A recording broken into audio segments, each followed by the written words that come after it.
C1. Distorted voice narration format. Glitchy, anonymous, inhuman tone. Audio. Faint static, low rumble, distorted breaths fading in. You are listening to a voice without a face. A whisper taken from the dark space between thoughts, and filtered through something that is not entirely human.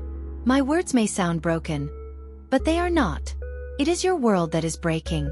Tonight's transmission has been reconstructed from fragments. Pieces of memory scraped from the static. A story that did not want to be told. Do not adjust your volume. Do not try to clear the distortion.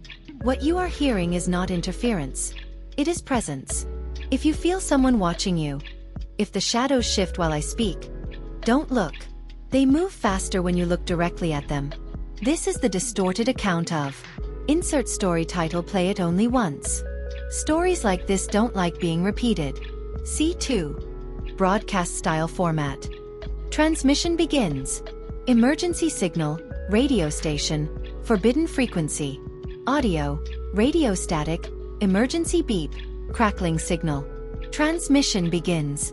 Source unknown. Origin unverified. Signal strength. Weak, but increasing. This broadcast is not scheduled. This frequency is not registered. If you can hear this, you were never meant to. For the next few minutes, remain where you are. Avoid windows. Do not open any doors. And whatever you do, do not answer if someone calls your name. We are about to relay a classified incident. A case recovered from a corrupted archive. One that vanished from every official record without explanation. You are receiving the last remaining version. This is. Insert story title. Transmission continues. Listener discretion is not recommended. It is required. C3. Case file narration format.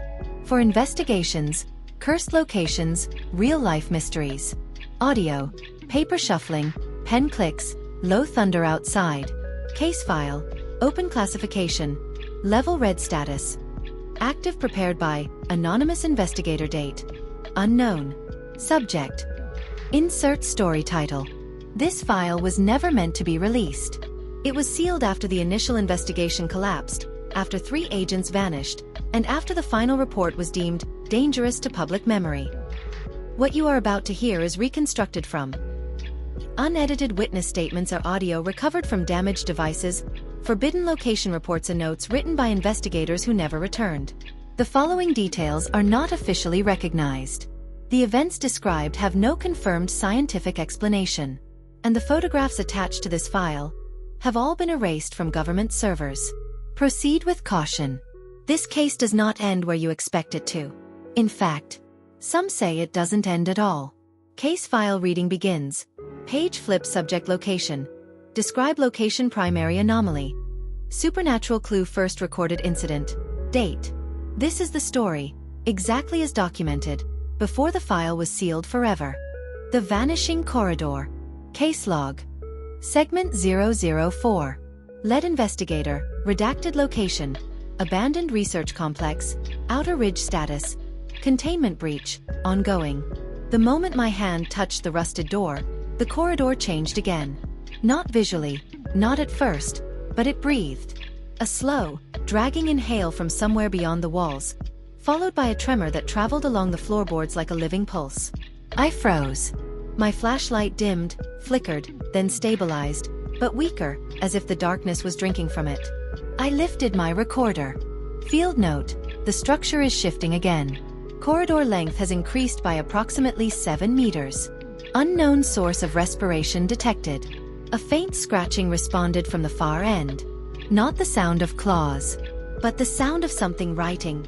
A pen or finger dragging slowly across a surface, stopping, then continuing with a deliberate rhythm, as if something deep in the dark was documenting me. I stepped forward. The air thickened with a cold, metallic humidity, like breathing inside a closed refrigerator filled with rust. Then I saw it. A door that shouldn't have existed. Previously, the corridor had been empty. No rooms. No turns. No openings. But now a single unmarked door stood to the right side, its surface covered in faint fingernail carvings. I leaned closer. Words. Trembling. Repeated. Don't answer it. Before I could process the warning, the door knocked from the inside. Only once. Soft. Polite. Too human. Then a voice whispered through the thin wood. A voice that sounded eerily like my own. "Let me out. You already know what's in here. You've been here before." My breath locked in my throat. I stepped back just as the corridor distorted again. The ceiling stretched upward. The walls narrowed inward. The floor rippled like disturbed water. Something behind the door pressed its forehead against the wood, leaving a shadowed imprint. And then it spoke again. This time, the voice was not mine. "Open the door, Investigator. Or I will come through it."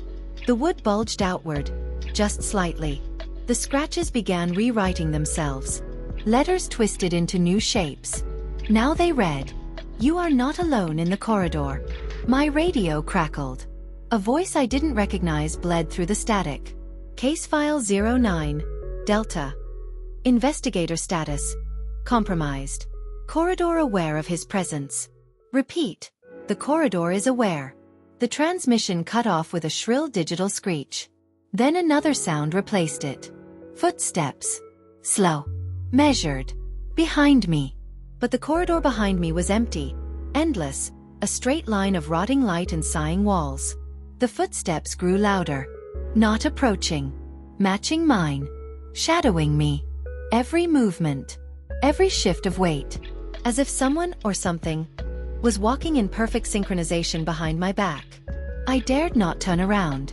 And then, from the far end of the impossible corridor, a soft, childish giggle echoed. Not joyful. Hungry.